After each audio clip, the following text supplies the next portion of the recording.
গাড়ি থেকে মাটিতে ফেলা হচ্ছে ছোট বড় নানা আকারের পাথর, তা নৌকায় তুলে পর্যটন স্পটে নিয়ে যাচ্ছেন শ্রমিকরা। নদী পাড়ে ঝুড়িতে করেও চলছে প্রতিস্থাপনের কাজ। লুট হওয়া পাথর ফিরিয়ে দিতে স্থানীয়দের 3 দিনের আলটিমেটাম দেওয়ার পর এই দৃশ্য দেখা যাচ্ছে সিলেটের ভোলাগঞ্জ সাদাপাথর এলাকায়।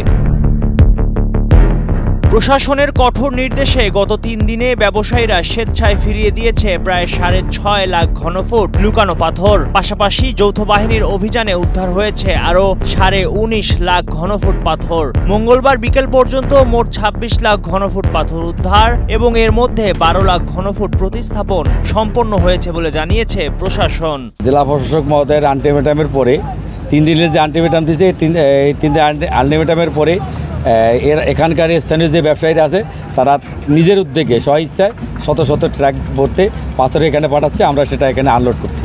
যে পাথরগুলো লুট হয়েছিল বিভিন্ন জায়গা থেকে ডিসি স্যারের উদ্যোগে আমাদের ঘাটে আসতেছে, আমরা নৌকা দিয়ে আবার স্পটে পৌঁছাইতেছি। সিলেটের জনপ্রিয় এই পর্যটন কেন্দ্রে ভ্রমণ পিপাসুদের প্রধান আকর্ষণ সাদা পাথর। এই সাদা পাথর লুটকাণ্ড দেশ জুড়ে আলোচিত হলে এ স্থান থেকে মুখ ফিরিয়ে নেন পর্যটকরা।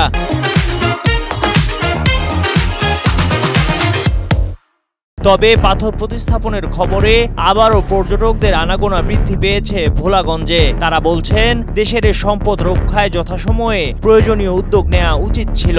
তবে দেরিতে হলেও পর্যটনের সৌন্দর্য রক্ষায় চলমান কার্যক্রম যেন অব্যাহত থাকে বলে মত তাদের। সাদা পাথর ছিল একটা প্রাকৃতিকভাবে তৈরি, এখন যতই ফিরে আসুক এটা কৃত্রিম সৌন্দর্য তো প্রাকৃতিক সৌন্দর্যের কাছে দাঁড়াতে পারবে না। এজন্য ফিরে আসবে, কিন্তু পুরোটা ফিরে আসবে না, আসলে হয়তো কিছু আসবে।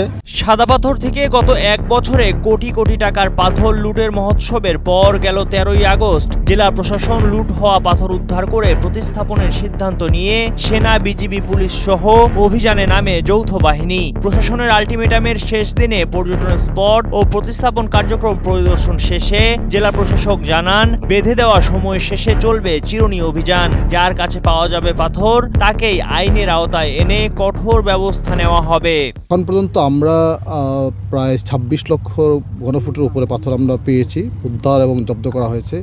এর মধ্যে একটা জানেন যে আমরা 3 দিনের একটা সময়সীমা দিয়েছিলাম, যেটা ইতিমধ্যে আজকে বিকাল 5টায় শেষ হয়েছে। এই সময়সীমার মধ্যে লোকজন স্বেচ্ছায় প্রায় 6.5 লক্ষ ঘনফুটের মতো পাথর আমাদের এখানে জমা দিয়েছেন, তার এখানে পৌঁছে দিয়ে গেছেন।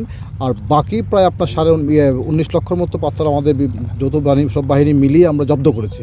আজকের পরে যারা পাথর যদি কারো কাছে পাওয়া যায় তাদের বিরুদ্ধে আইনানুগ ব্যবস্থা আমরা গ্রহণ করবো, এটা ইতিমধ্যে আমরা বলেছিলাম এবং এটা আগামীকালকে এটা আমাদের শুরু হবে। যদি কারো কাছে থেকে থাকে এখনও, সেটা আমরা অবশ্যই আইনের আওতায় নিয়ে আসবো। ভোলাগঞ্জ সাদা পাথর এলাকা তার হারানো জৌলুস ফিরে পাবে এমন প্রত্যাশাই সবার। ময়ূখ ইসলাম, কালের কণ্ঠ।